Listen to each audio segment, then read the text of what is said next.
액션 let's go 저 건물을 찾으러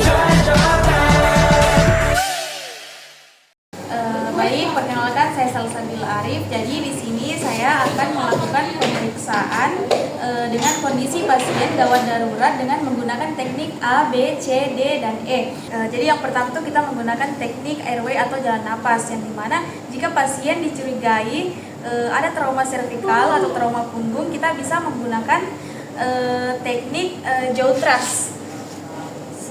Kemudian ketika pasien tidak terdapat trauma servikal, kita bisa menggunakan teknik airway atau jalan napas, yang dimana ketika pasien ada trauma servikal atau trauma punggung, kita bisa menggunakan teknik jaw thrust. Kemudian ketika tidak ada trauma servikal, kita bisa menggunakan teknik head tilt atau chill lead.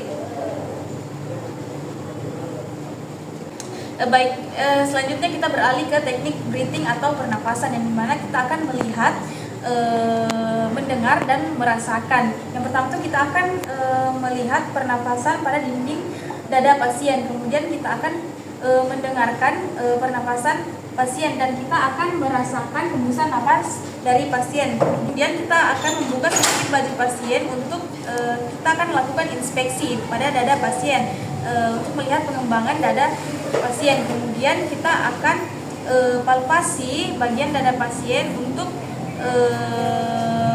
merasakan apakah ada luka pada bagian dada pasien. Kemudian kita akan perkusi pada bagian dada pasien untuk menentukan suara sonor dan hipersonor. Kemudian kita akan mendengarkan dada pasien atau auskultasi menggunakan stetoskop untuk mendengarkan untuk mendengarkan suara vesikular atau suara tidak normal. Baik, selanjutnya kita beralih ke teknik sirkulasi, yang dimana kita akan mengecek nadi pasien dan karotis. Jika nadi pasien teraba lemah dan hembusan nafas cepat, maka pasien mengalami shock. Ketika pasien mengalami shock, kita akan melakukan RJP dengan 5 siklus, 150 kompresi dan 10 ventilasi. Selanjutnya kita beralih ke teknik disability, yang dimana kita akan melihat, mendengarkan, dan merasa nyeri pada pasien. Yang pertama itu pada mata pasien. Jika kita membuka mata pasien dan tidak ada respon, maka nilainya 1.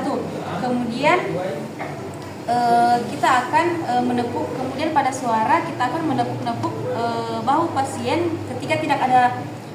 Ketika pasien tidak merespon, maka nilainya juga 1. Kemudian yang ketiga itu kita akan memberi rangsangan nyeri kepada pasien dengan cara mencubit. Ketika pasien tidak merespon, maka nilainya 1. Selanjutnya kita beralih ke teknik yang terakhir, yaitu exposure, yang dimana kita akan melihat keseluruhan tubuh pasien mulai dari atas sampai bawah. Apakah ada luka yang terdapat pada tubuh pasien. Selanjutnya kita akan menggunting baju pasien, kemudian kita akan menutupi dengan kain atau selimut agar tetap menjaga privasi dari pasien. Setelah itu kita melihat bagian tubuh pasien apakah ada perdarahan atau luka yang terdapat pada tubuh pasien. Jika terdapat perdarahan, maka bisa dihentikan terlebih dahulu hingga sambil menunggu ambulans datang. Baik, itulah tadi hasil pemeriksaan kepada pasien dengan kondisi kegawat daruratan. Kurang lebihnya mohon dimaafkan.